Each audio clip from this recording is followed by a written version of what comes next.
Rabri Devi syndrome का नया अध्याय हम देख रहे हैं। बनना चाहते थे भगत सिंह, बन गए लालू प्रसाद यादव। तो इधर उधर की बात न कर, तू बता कि कारवां क्यों लुटा।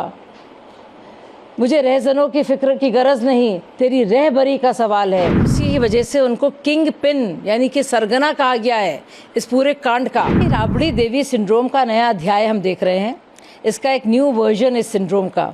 और जिस तरह से सुनीता जी सामने आकर आरोपी केजरीवाल जी के बारे में बचाव कर रही हैं, लगता है कि वाकई में फिर वही कहानी रिपीट हो रही है। और सोचिए इन लोगों को, क्या इनके आइडियल्स और आदर्श होते थे। बनना चाहते थे भगत सिंह, बन गए लालू प्रसाद यादव। सोचने वाली बात है। और अगर इनको पता था पैसे कहाँ से गए, कहाँ से आए, तो पहले क्यों नहीं बता रहे हैं। अब फिर खेल कर रहे हैं।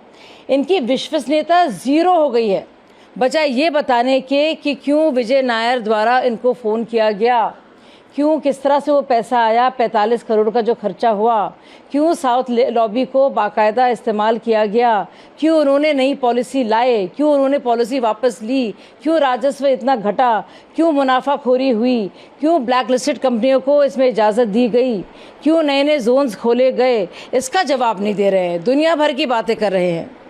वो पुराना शेर है ना, तू इधर उधर की बात ना कर, तू बता कि कारवां क्यों लुटा। मुझे रहजनों की फिक्र की गरज नहीं, तेरी रहबरी का सवाल है। रहबरी मतलब आपकी लीडरशिप का। किस तरह के लीडर हैं आप, किस तरह के मुख्यमंत्री हैं आप, कि आप दिल्ली वासियों का पैसा बाकायदा लूट रहे हैं, इस्तेमाल कर रहे हैं। जो पैसा राजस्व में आ सकता था, जिससे लोगों का भला होता, वो आपने किकबैक्स के लिए इस्तेमाल कर लिया। उसमें आपने मुनाफाखोरी कर ली, कमीशन खोरी कर ली। अभिषेक मनु सिंघवी ने जो कहा है उस पर कैसे? देखिए, 10वें समन पर ये अरेस्ट हुए हैं। अगर पहले ही ये पूछताछ में सामने आते, ज्वाइन करते उस पूछताछ को, और जो भी सवाल पूछे जा रहे थे ज़रूरी और महत्वपूर्ण, तो ये नौबत नहीं आती। अब इलेक्शन तो हमारे देश में होते रहते हैं। मनीष सिसोदिया को भी तो अरेस्ट किया गया था और संजय सिंह को भी अरेस्ट किया गया था। इस मामले में 14 गिरफ्तारियाँ और हुई हैं, ये 17वीं गिरफ्तारी है। तो आप सोचिए कि ये इंसान वो है जिसने 9 समन को ठुकराया। कभी विपासना का बहाना बनाया, कभी बजट का बहाना बनाया, कभी बहाना बनाया कि उसको चुनाव में जाना है।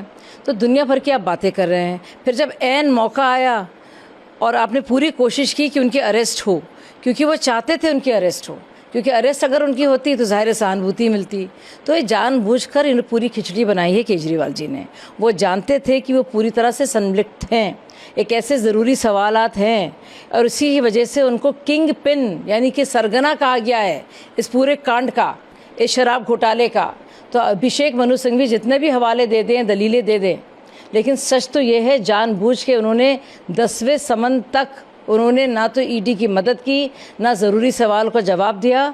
और जब वक्त ऐन मौका आया तो ज़ाहिर है मॉडल कोड ऑफ कंडक्ट तब तक लग गया था।